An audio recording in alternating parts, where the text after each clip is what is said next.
It's Wednesday, July the 19th, and this is your Barbados Today afternoon update. I'm Emmanuel Joseph. Thanks for joining us.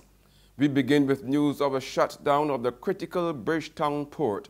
Our Ryan Jilts is on site and explains. Well, at 20 minutes to 9 this morning, the port workers would have walked off the job. Their bone of contention is the fact that a long-standing procedure was not followed.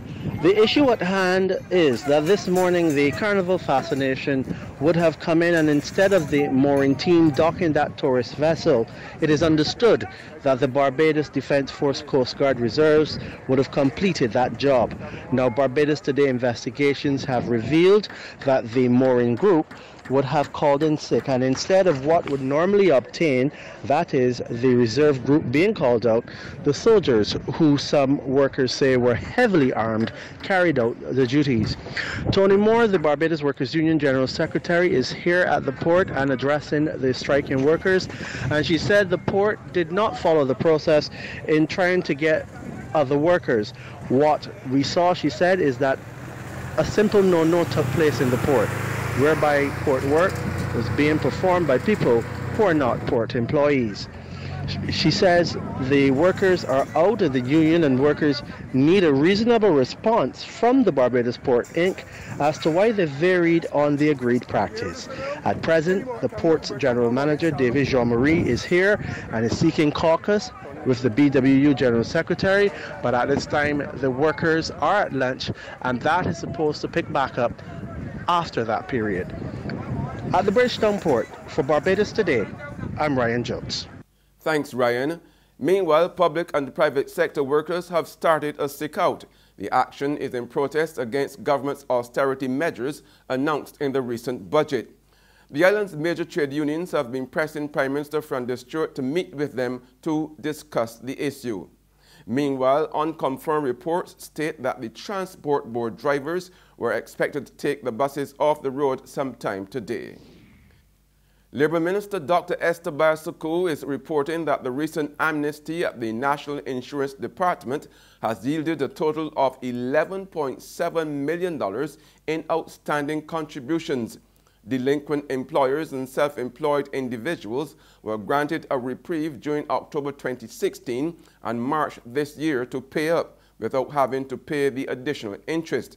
Speaking this morning during debate on the National Insurance and Social Security Amendment Bill, Barsuku told the Senate that 147 employers and self-employed took advantage of the offer.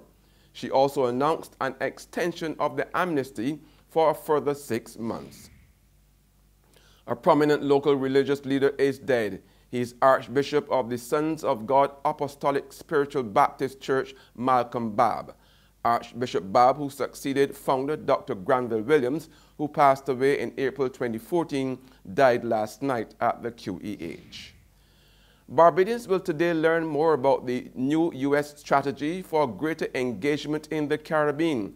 That's when Principal Deputy Assistant Secretary of State Kenneth Merton testifies before the House Foreign Affairs Committee on implementing the U.S. Caribbean Strategic Engagement Act. Merton was scheduled to appear before the committee at around 2 o'clock. There's regional and international news after this short break. Morning, Miss Oya. Morning. You again. So you're washing cars now?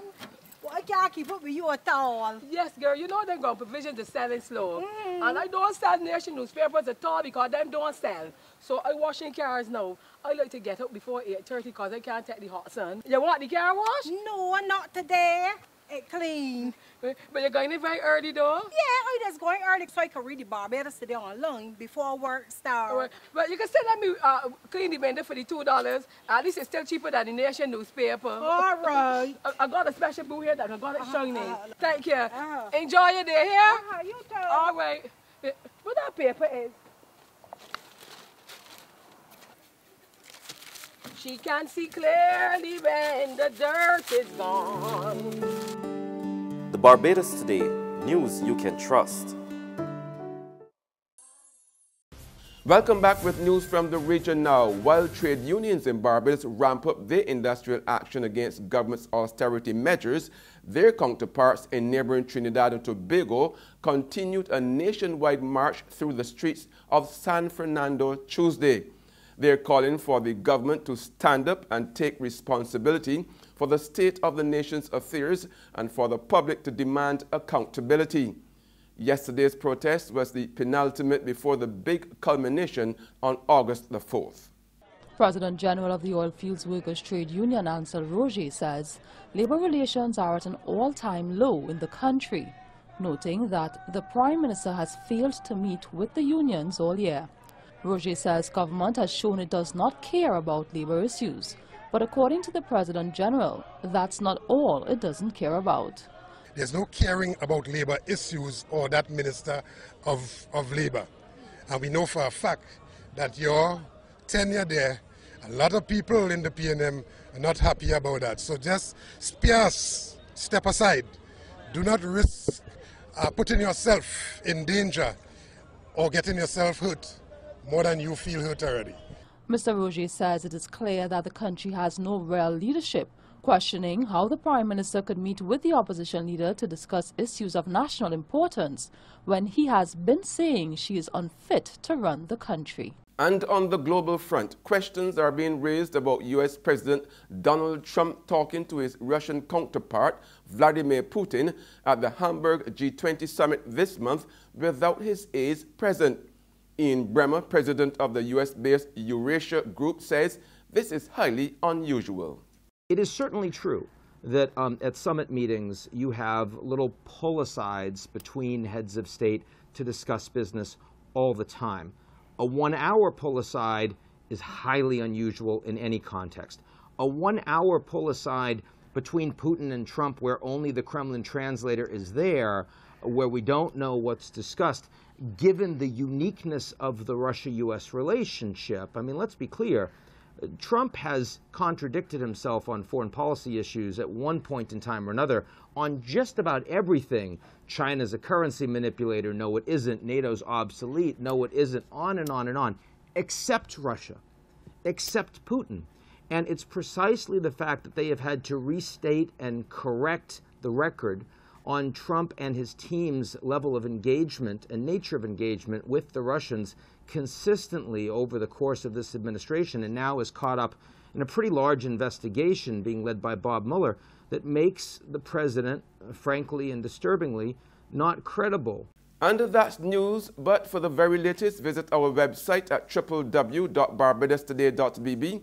Also subscribe to our e-paper, email updates, and like us on Facebook. We are also on Izumi Media in bus terminals, our screenplay at supermarkets and gas stations near you, as well as Mix 96.9 FM. I'm Emmanuel Joseph. Have a fantastic day.